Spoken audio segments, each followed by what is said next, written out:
press takeout with the Minister of Finance and Development Planning. Mr. Minister, the MCC board traditionally meets in December. Do you have confirmation that the meeting will proceed as scheduled? Well, let me announce that D-Day is tomorrow, December 10th, 2025. The MCC board is meeting to consider, they do their annual meeting, and on the agenda will be Liberia's case for reaffirmation for second compact. We've been running this journey throughout the year. As you know, last year in December, the MCC board, under the past administration of President Joe Biden, approved Liberia's eligibility for second compact. And we have started the process of trying to recruit a national coordinator for the MCC office, a senior economist, and would have subsequently recruited other personnel to beef up the new MCC office.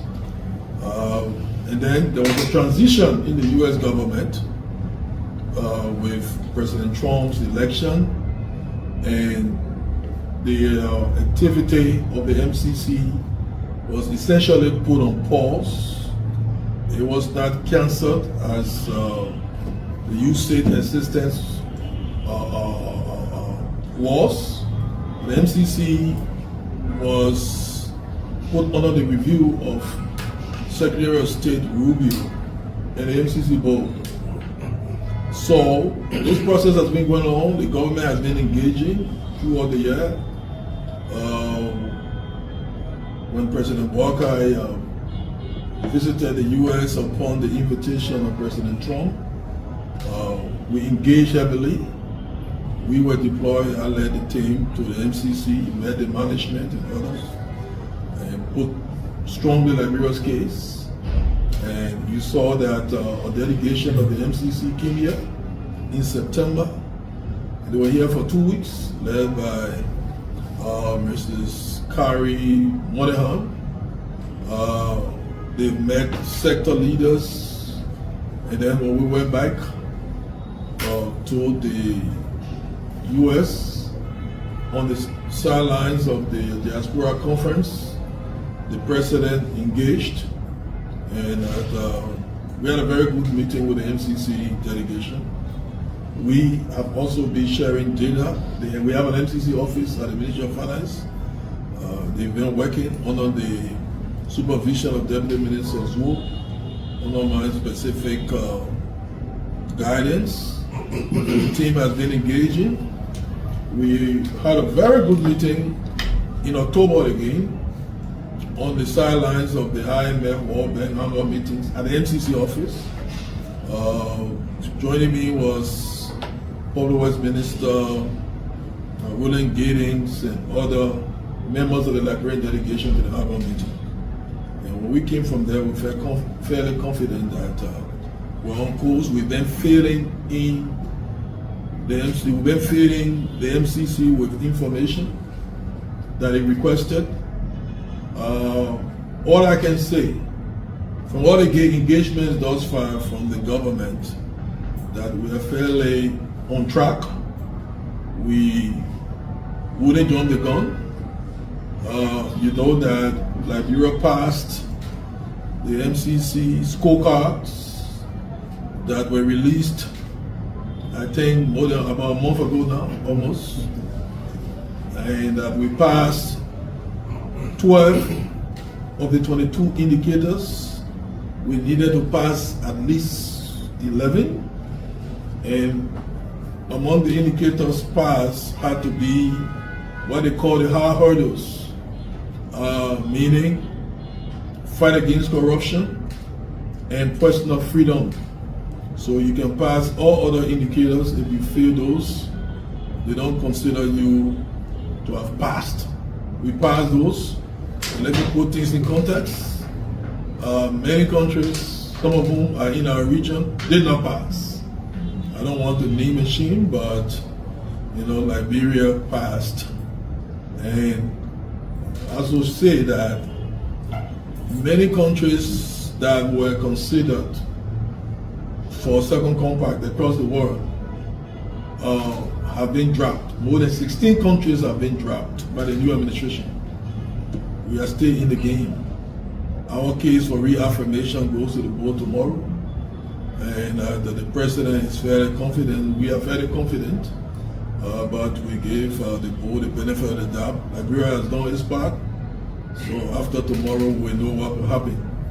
But I'm very hopeful that your country, my country, will cross the Rubicon. Now you are fully confident that we will qualify.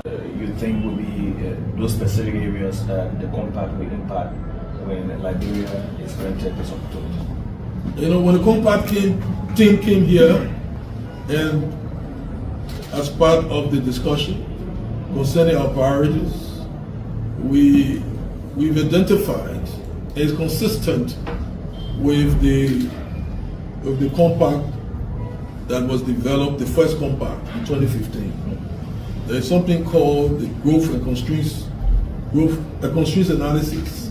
The constraints to growth, job creation, and what have you. The key constraints identified here as in Liberia, lack of electricity, that is power, infrastructure, especially road infrastructure. We also have an issue with port infrastructure. And the other one is access to finance, and you also have to get the other, what we call enabling environment type of things, governance, education, and others. But in the pecking order of constraints, energy is considered key. The other is infrastructure, especially road infrastructure. So most likely, if we are approved for reaffirmation, what will happen is that possible MCC funding will go towards these top constraints. That's why even in the budget, we're emphasizing roads and energy. You saw what we did in the budget process. So we are being faithful to our top priorities. Everything is considered key in a way in terms of the IRS agenda, but the top priorities we have energy, roads, because these things become enabler, catalysts. They will make us to move faster in solving our development challenge and expanding the economy and creating jobs and opportunities. That's why we have been investing in them. And so most likely, if we get the approval, the funding, whatever funding that may come out, it may not necessarily come up tomorrow because you need some time for the figures to be confirmed, and then later on there will be a summation of which projects. There will be identification of projects, specific amounts, and then you know the entire package. But what essentially will happen tomorrow is to say, you know what, we approve again. And it is, let me clarify this because people may be confused. You approved before. You approved last year. People celebrated. But there has been a transition in the U.S. A new government has come in. And then a new government has come in with new standards. People have been dropped. It's like you pass an entrance, and then a new principal comes in and say, you know what? I'm gonna re-administer an entrance to determine who will be students. And he comes with new criteria, new subjects for you to take. Essentially having some areas of emphasis that is a little bit new. As a result, some who entered the school were dropped. Countries were dropped. 16 countries were dropped. Your country is still in. And tomorrow, what could happen, they could say, okay, now, we approve you for second compact. That was done before. But then it is an affirmative endorsement by the Trump administration, and then all other things will now be open to us, and then the process will try to expedite the process. So I wanted to explain what will happen tomorrow. Yeah, so the issue about road remained a very key priority of this government. Recently, following a recent assessment issued by the Arab lenders, you talk about the OPEC Fund for International Development, the Kuwait Fund. And we basically wanted to get a bit of update, especially on the implementation status of the Wanga-Menkuma Road project. How far we, what assurance can you give the public with the major project? Well, let me say this, especially for those interested in that road. The Wanga-Menkuma Highway, when we came in, the project was stalled because the Kuwaitis and other lenders had stopped giving money because the government was not meeting its obligation, debt service obligation to those countries.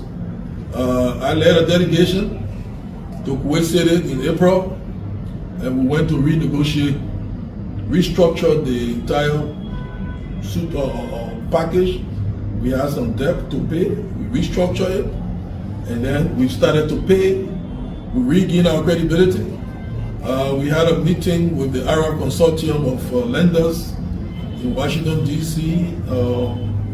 In April on the sidelines of the IMF World Bank meeting. That included the Kuwaiti Fund, it included the Saudi Fund, it included Badea, it also included the OPEC Fund for International Development, OFAID. We've lined them up. All of them have committed to financing.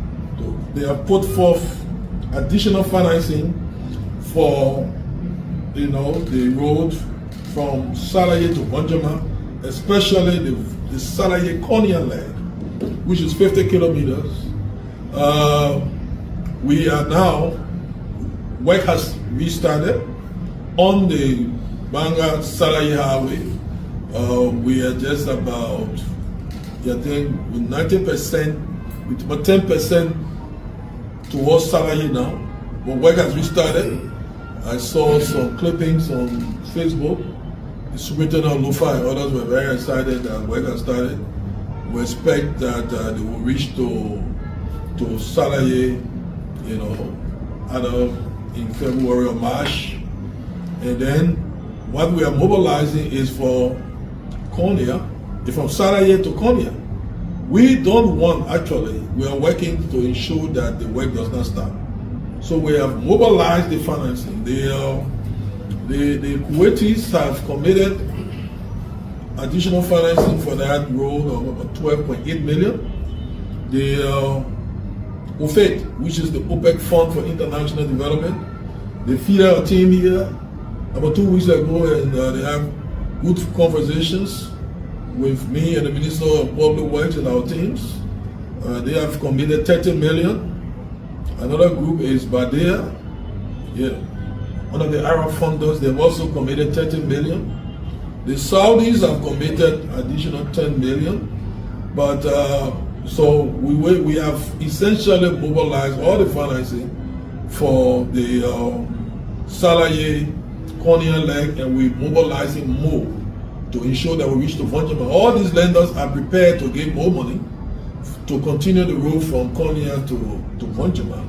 Now, you will note that the leg from Vonjama to Menekoma, because we're talking about the Banga-Menekoma highway. Those of you that have gone to Lofa, you understand all the paths.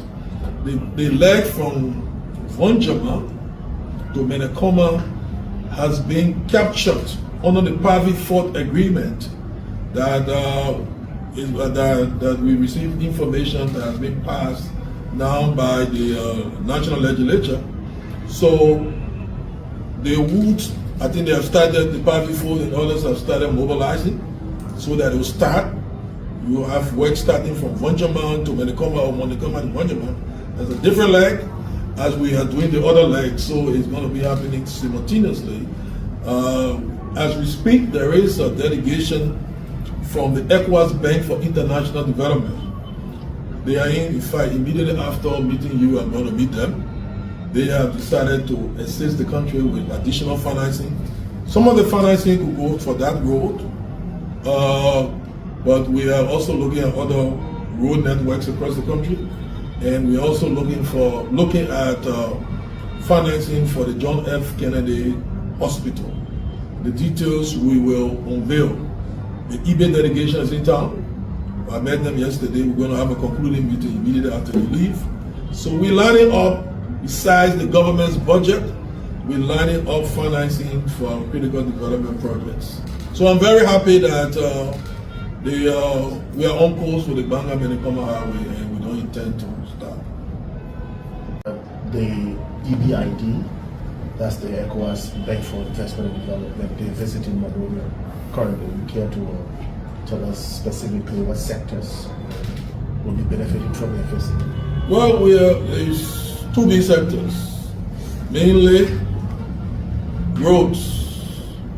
We continue to talk roads because the president at one point said, when he was asked for his top 3 priorities, a few years ago he said priority number 1 was roads, priority number 2 roads, priority number 3 roads.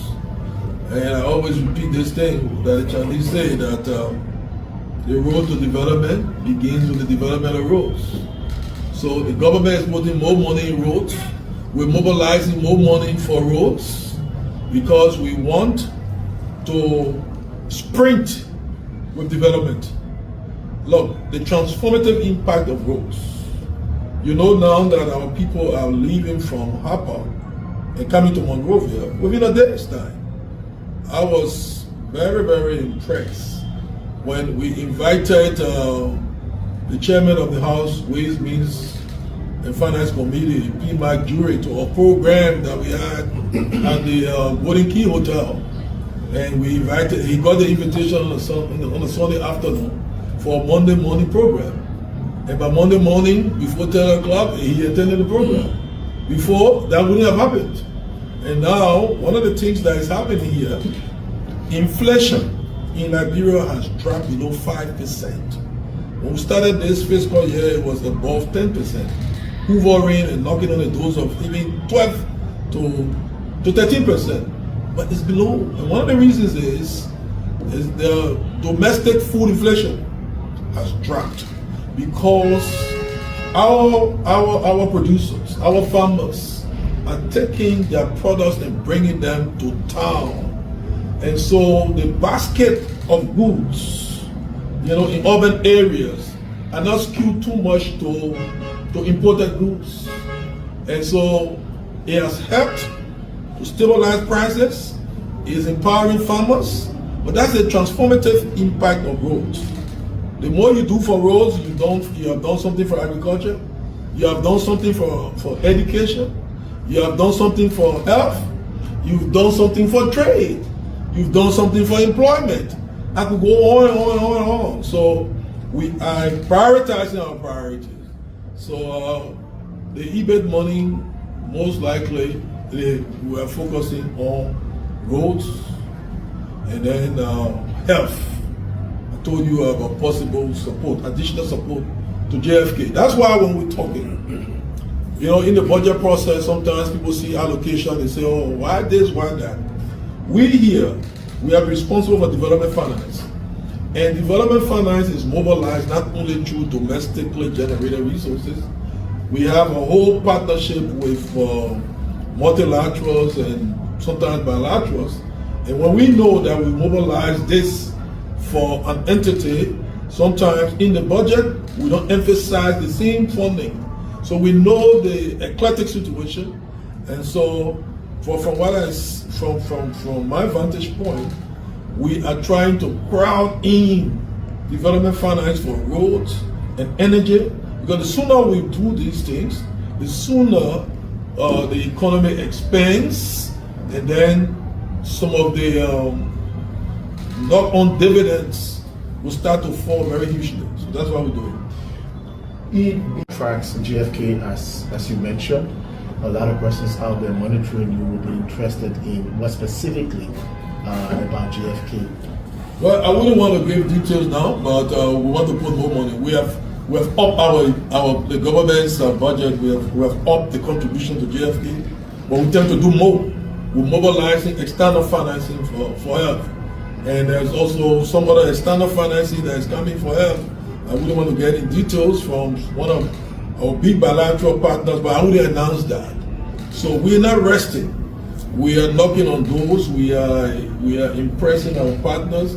We are generating government resources and putting our resources to our priorities. National cake, the national budget. It was a question of whether the budget can be risen from million to billion. Now that has happened, it is a question of whether the projections are realistic and the budget is sustainable. What do you say to that? Well, the first thing you should know that we are meticulous and thorough people, manning the various houses of the economy, whether it is the Liberia Revenue Authority, folks here at the Ministry of Finance, Central Bank, and others. We do not project loosely, frivolously. So we are fairly confident. We are, well, not fairly, but hugely confident that we're going to raise the budgeted amount. We're not resting. You know that at the beginning of this year, we faced turbulence, and many people prophesied doom when the USAID cut of more than 300 million happened. We've weathered the storm, and no one is talking about that. At one point, when I even made a reference to God, people were concerned. Why I'm talking about God? They started calling me, prayer by economists. Yes, but at this point, they will not say prayer work, right? No, we pray and we work. So I will never ever stop praying. And those that were mocking us for calling God's name have been mocked today by the progress we've made. And it doesn't appear now like we had a huge scar. So we'll face turbulence, we'll face crisis, but the president and the team have the wherewithal, the intestinal fortitude and the vision to weather the storm, working with all the stakeholders, whether it's legislators, whether it's you members of the press.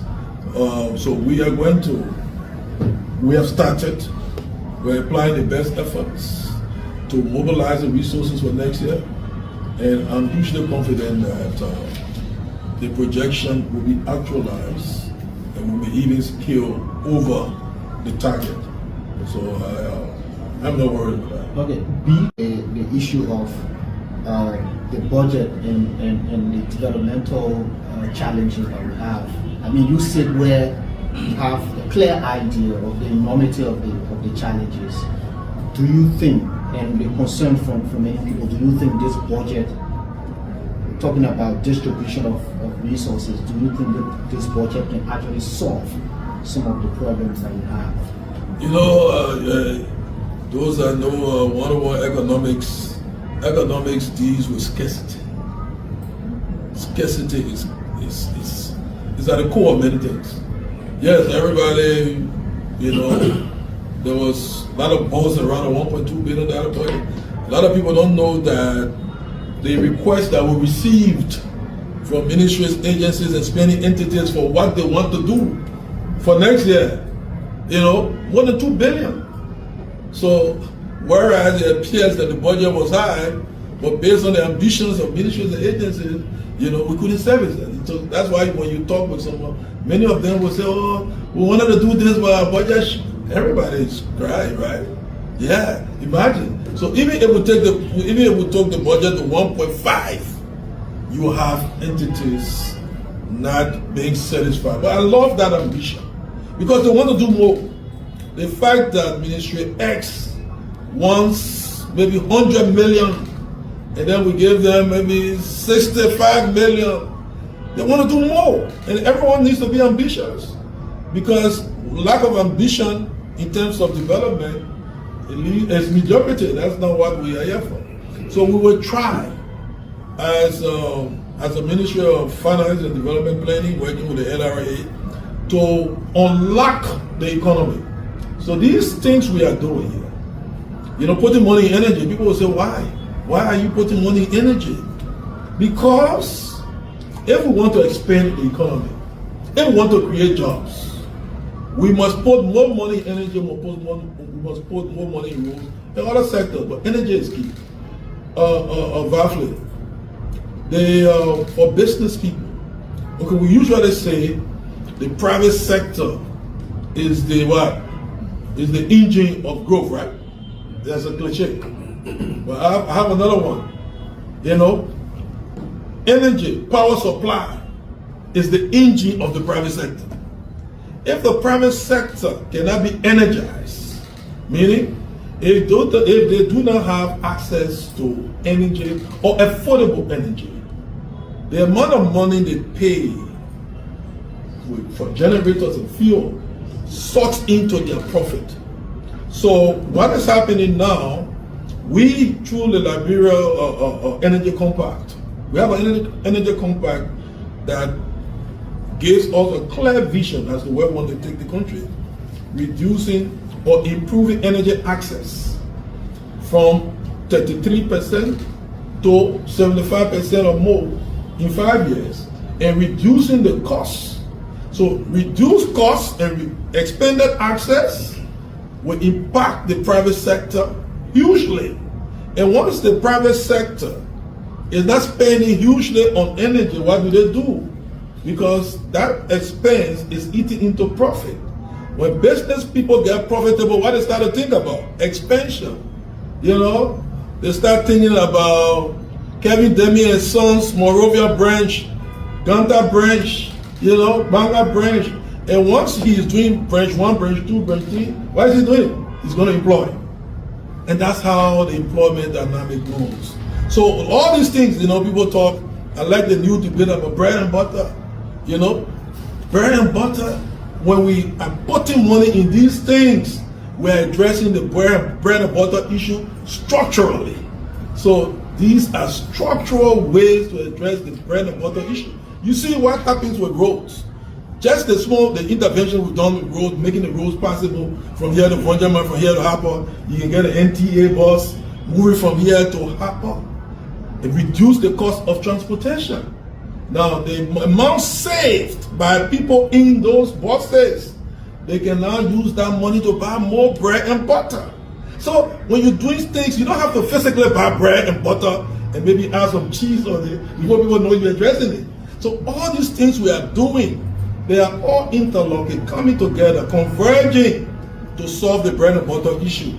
But sometimes when you deal with the macroeconomic situation, people don't understand. To have stable inflation, the inflation rate, one of the indicators we passed was inflation. Now I'm telling you that inflation has dropped for the past month below 5%. What it has done is it's protecting the purchasing power of business people. Because one of the ways to technically impoverish people is to have runaway inflation. So nominally they get big amount of money, but when they go to the market, how much can they buy? How much can they put in the basket? So when you have a stable inflation, manageable inflation, you are protecting income. And that is good for business. You can predict, you can strategize ahead, and without being buffeted with all the gyrations and vicissitudes that these kinds of things cause. So that's what we're doing. And there will be one or two debates here, but we are rectilinearly focused on our targets, and we're hitting targets with the support of all the stakeholders, and we're happy for that. Yeah. Two more concerns coming out of the legislature. There are legislative proceedings on it. I don't know if you're satisfied with how things are, and are you hopeful of a timely passage? Well, we have a democratic country. The legislature and the executive interact or intersect when it comes to the budget. The legislators are doing their part. We are practically, me and my folks, we are practically living at the legislature. We're in committee room at the Senate, at the House, and we're in corridors. That's it. And we are hopeful that the House of Elders will do their part. Last year the budget was passed on time, and that was historic because it is good for the budget to be passed before the start of the fiscal year. We are hoping that the first branch of government will continue on that historic path so that implementation can start on time. We have put all the ministry agencies are in get set, ready, go mode, including the revenue generators, including LRA. We want to start to generate the money for next year's budget from the very get-go. Delay passage, post everything on a pause, post people in a 1/12 framework, and 1/12 of the old budget. It means all the new things have to be put on pause. I don't think we want to go that road, and the legislators, that is not lost on the legislators. They are doing their part, they are grading everybody, they are looking at figures, and we are supporting them to do their part, and we harmonize. Hopefully, I'm very hopeful, I'm an eternal optimist. I think that what happened last year would be, we have a recurrence of that.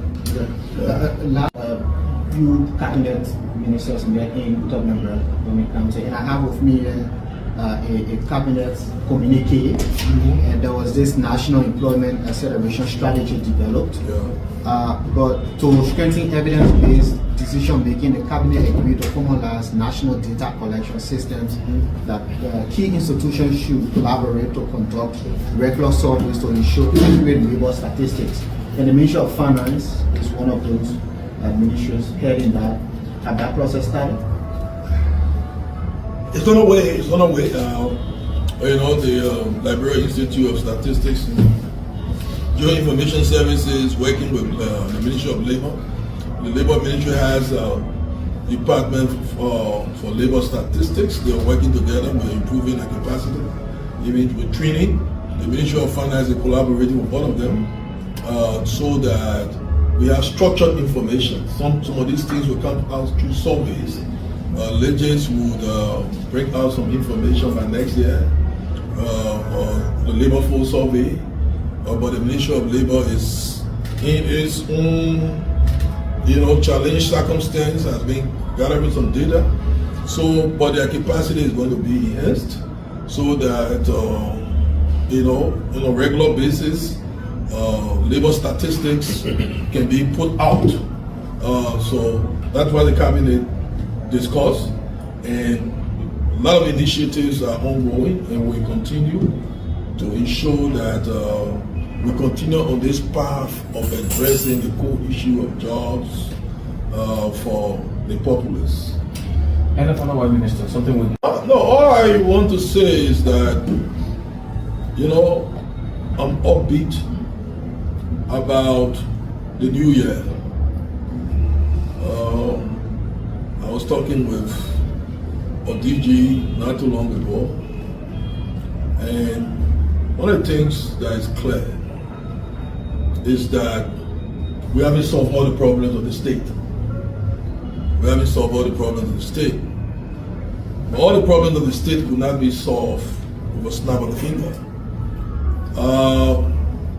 But from where we met, and when I say we, President Buckeye and government met the country, and where in 2 years almost we are, there is a material difference.